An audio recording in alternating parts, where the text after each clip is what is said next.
Bonjour et bienvenue pour cette première vidéo de méditation du cœur.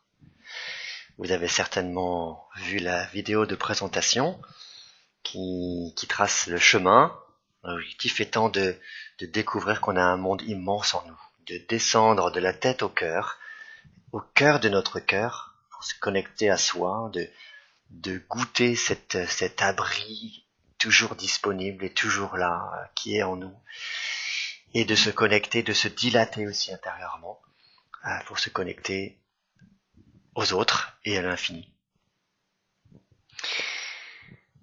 Peut-être que vous êtes des méditants débutants, peut-être que vous êtes des confirmés, je n'en sais rien, je considérais que vous êtes des débutants. Pour cette premier temps de méditation, d'abord quelques indications sur la manière de méditer, et ensuite la méditation en elle-même qui durera 7 minutes. Bon, j'entends souvent des gens me dire « Oh, moi je médite pas, j'aimerais bien, mais j'arrive pas parce que dès que je veux méditer, j'ai plein de pensées qui passent et j'arrive pas à arrêter de penser. » Eh bien, figurez-vous qu'il ne s'agit pas d'essayer d'arrêter de penser. On est des êtres humains, on pense, c'est comme ça. Et puis souvent il y a de l'agacement, « Oh, j'arrive pas à arrêter de penser, ça m'énerve. » Il me semble qu'un des maîtres mots de la méditation, c'est la douceur envers soi. Et donc, dans les différents exercices, là, la pratique que je vais vous proposer, quand vous vous rendez compte que vous n'êtes plus dans la pratique, mais dans des pensées, parfois le simple fait de se rendre compte qu'on est ailleurs suffit à se recentrer. Parfois, ça suffit pas. Moi, j'ai deux pratiques qui m'aident. La première, c'est de m'imaginer que cette pensée-là, je la dépose doucement dans un nuage et je regarde le nuage s'éloigner. La deuxième pratique, c'est cette pensée-là, je la dépose dans un bateau, doucement, et je regarde le bateau s'éloigner. Et ensuite, je reviens à ma pratique. Avec douceur. Avec douceur. Il est normal de penser. Ne vous en voulez pas pour ça. Voilà. Ensuite, sur la méditation, si vous débutez, je vous conseille de trouver dans votre quotidien un lieu dans lequel vous êtes bien. Un lieu beau, si possible. La beauté, ça élève, avec une belle vue, si vous avez ça, ou devant un beau tableau. Voilà, un lieu pas trop bruyant, si possible aussi. Ensuite, quelle posture adopter ? Il existe des méditations debout, marcher, assise, coucher. Je vous conseillerais pour commencer la posture assise. Et là, il y en a 1000 différentes. Vous pouvez vous asseoir sur une chaise, dans un fauteuil, par terre.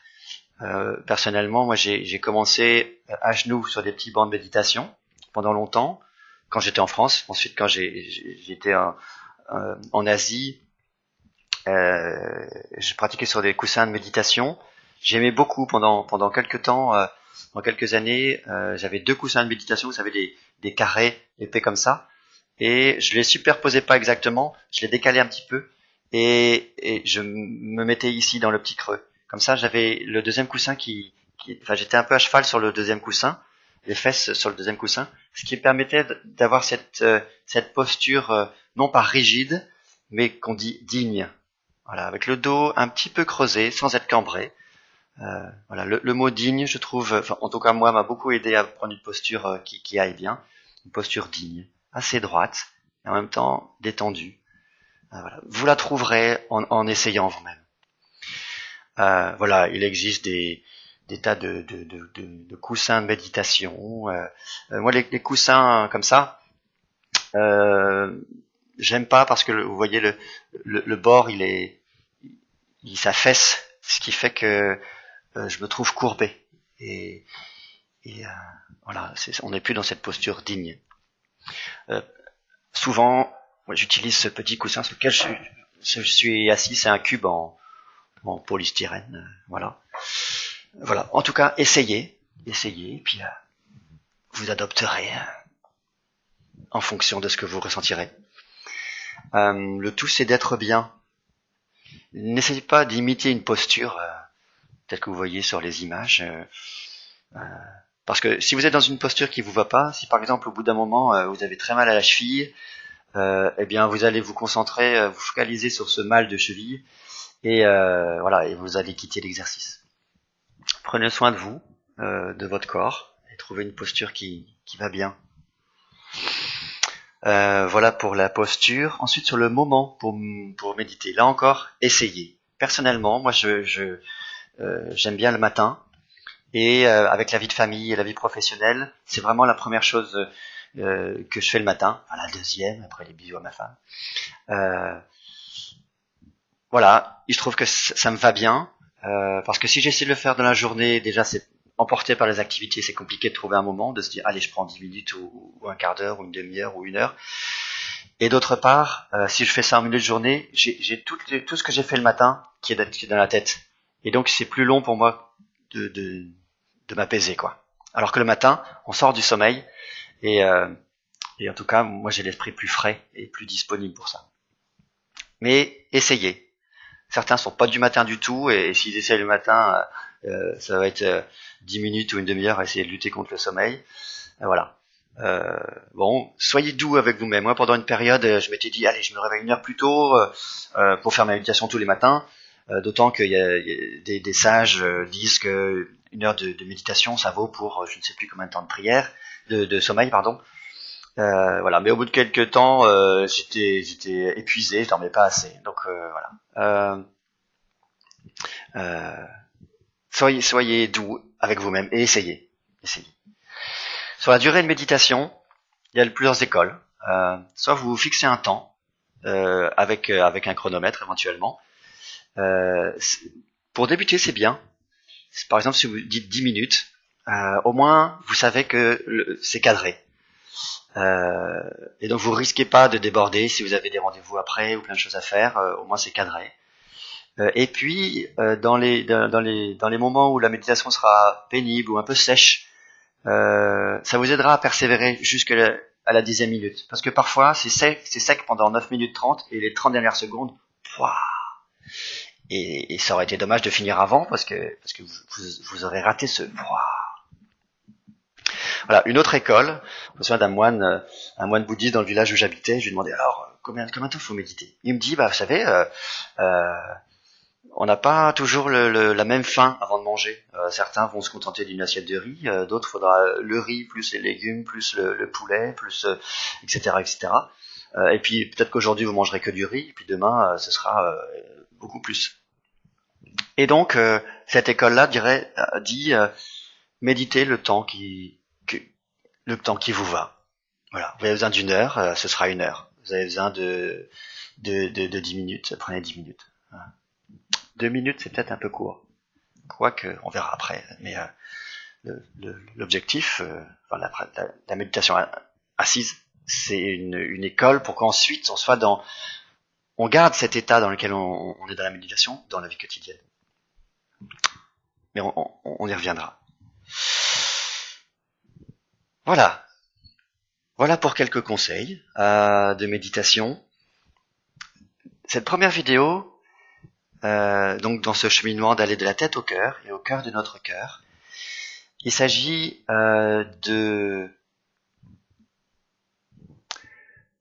d'habiter l'ici et maintenant. Et pour ce faire, aujourd'hui, on va pratiquer un exercice pour habiter le lieu où on est, ici et maintenant, à travers l'ouïe. Je me souviens de cette histoire qu'on m'a racontée. C'est l'histoire d'un jeune ascète en Asie. Il a entendu parler d'un lac assez mystérieux sous lequel se trouve un temple qui a été submergé par les eaux il y a très très longtemps. Et il est possible, lui a-t-on dit, d'entendre la cloche de ce temple. Alors, tout feu, tout flamme, il se rend dans la région où il y a ce lac, il s'assoit sur la grève, voilà, dans une posture, la posture qu'il a apprise, et puis de toutes ses forces, il essaie d'écouter, d'entendre cette cloche qui vient du temple qui est sous l'eau. Et puis il y a des promeneurs sur la grève et ils font du bruit avec leurs pas, ils parlent, et donc ça le dérange. Et donc il va voir un maître en disant mais j'arrive pas à entendre parce qu'il y a des promeneurs, il faudrait interdire les promeneurs. Et le maître lui dit non, retourne sur la plage, assieds-toi et écoute. Il écoute, puis cette fois-ci il n'y a pas de promeneurs, mais il y a des oiseaux qui chantent. Et ça le dérange. Il essaie de chasser les oiseaux, mais les oiseaux reviennent toujours, et pas moyen d'entendre la cloche. Donc il va revoir ce maître, et le maître lui dit retourne et écoute. Voilà, et puis à chaque fois il y a des bruits qui l'empêchent d'entendre la cloche. Et finalement, de guerre lasse, il dit bon, je m'assois là, et puis je vais écouter les oiseaux, je vais écouter les gens, je vais écouter le gravier qui crie sous leurs pas, etc. Donc il écoute ce qui se passe, et il entend la cloche. Voilà, j'aime beaucoup cette histoire. Notre premier exercice aujourd'hui, ça va être d'écouter les bruits de notre environnement. Écouter les bruits de notre environnement. Pour pouvoir les intégrer dans ce lieu où on est, et qui soient plus des sons qui dérangent, mais des sons qui sont là, tout simplement. Alors moi j'ai un gros casque qui m'isole du bruit, des bruits extérieurs en tout cas, pas des bruits de mon corps. Mais vous, peut-être si vous avez un casque ou des oreillettes, enlevez-en une pour écouter ce qui se passe autour de vous. Voilà. Donc pour être dans l'ici et maintenant, dans le but de descendre ensuite en vous, nous allons aujourd'hui apprivoiser notre environnement sonore. C'est parti pour 7 minutes de méditation. Asseyez-vous.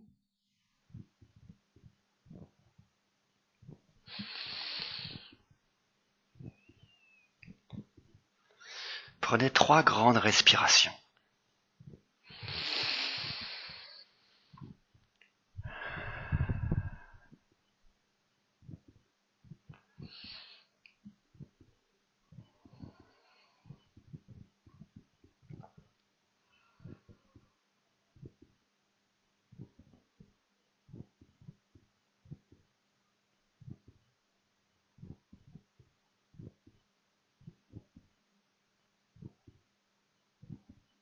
Je vous propose de fermer les yeux.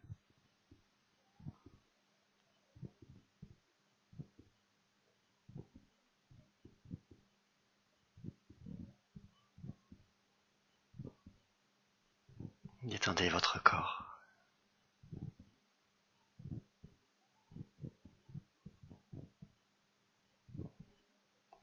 Relâchez vos épaules.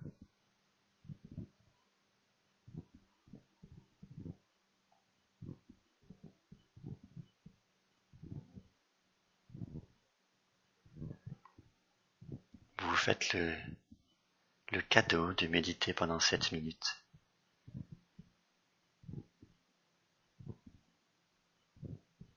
C'est chouette que vous fassiez ce cadeau. Remerciez-vous, remerciez-vous.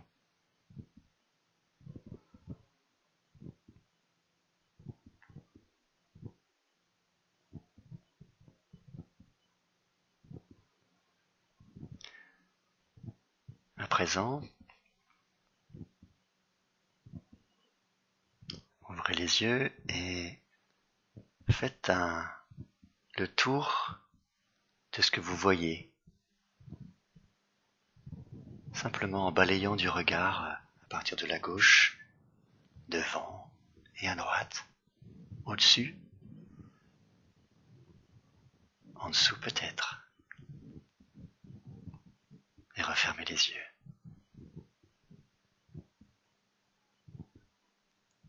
Les yeux toujours fermés, imaginez un caméraman qui est devant vous et qui fait le tour de vous en vous filmant. Et regardez ce film-là.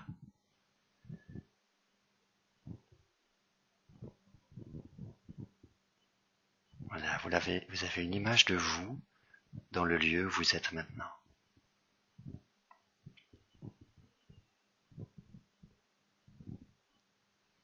Respirez tranquillement et normalement.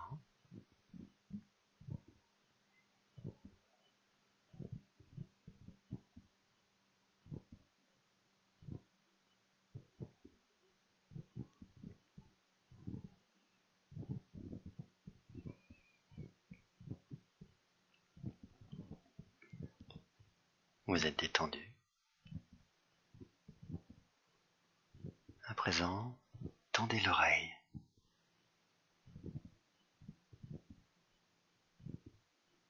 Et soyez attentif à tous les bruits qui se présentent à vos oreilles. En les observant simplement. Sans émettre un jugement sur eux, genre c'est un bruit agaçant, c'est un bruit plaisant. Voilà, les bruits de radiateur, une voiture qui passe, un avion, un oiseau. Écoutez.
Tendez l'oreille encore. Naturellement, plus on écoute, plus notre écoute s'affine. Et on va faire attention à des sons d'arrière-plan, si je puis dire. Un bourdonnement de voies rapides ou d'autoroute. Un bruit de vaisselle au loin. Écoutez.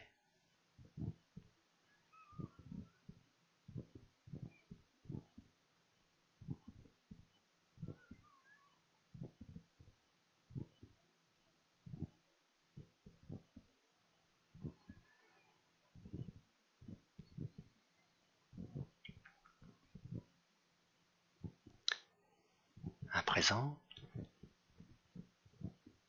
écoutez les bruits de votre corps. Alors, il y a les bruits de mon corps que vous devez entendre. Mon souffle, mes mots, ma déglutition. Écoutez votre corps. Et en particulier, écoutez votre souffle.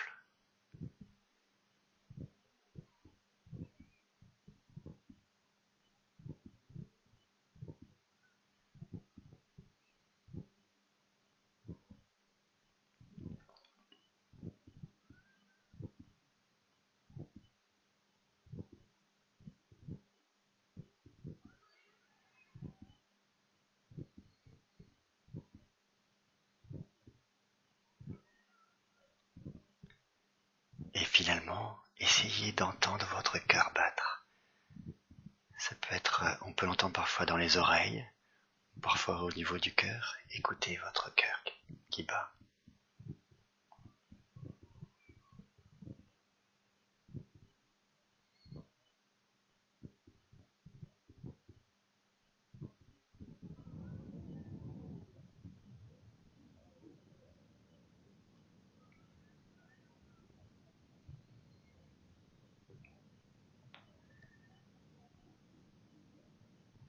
C'est la vie que vous entendez, votre vie. Soyez heureux de ça.